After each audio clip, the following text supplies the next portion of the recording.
Malawakang raling kinakasan ng Iglesia ni Cristo bilang pagkontra sa impeachment laban kay VP Sara Duterte. Pabor daw ang iglesia sa panawagan ni Pangulong Bongbong Marcos na huwag ituloy ang impeachment.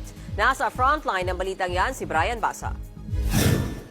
Nasa likod ni Vice President Sara Duterte ang Iglesia ni Cristo o kontrahin daw nila ang mga impeachment complaint laban sa bise sa pamamagitan ng malawakang rally. Inanunsyo yan sa programang Saganang Mamamayan ng Net25. Ang mga kapatid po sa iglesia ay naghahanda na magsagawa po ng rally. Ayon sa INC, pabor sila sa naunang pahayag ni Pangulong Bongbong Marcos na aksaya lang sa oras ang impeachment kaya hindi na ito dapat pang gawin. Ang Iglesia ni Cristo ay pabor.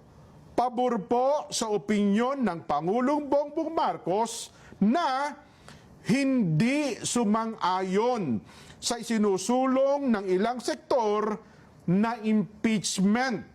Ang Iglesia ni Cristo po ay para sa kapayapaan.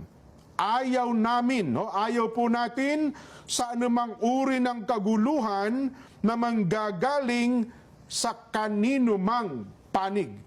Ngayon pa lang daw, ikinakasana ng iglesia ang kanilang rally sa iba't ibang lugar sa bansa.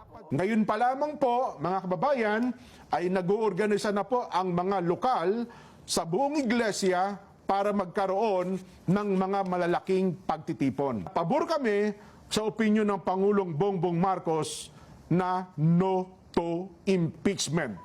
Dalawang reklamong impeachment na ang isinampa sa Kamara laban kay VP Sara dahil yan sa pagbabanta niya kay Pangulong Marcos at dahil din sa paggastos ng bise sa milyon-milyong pisong confidential funds. Nagbabalita mula sa Frontline, Brian Basa, News 5.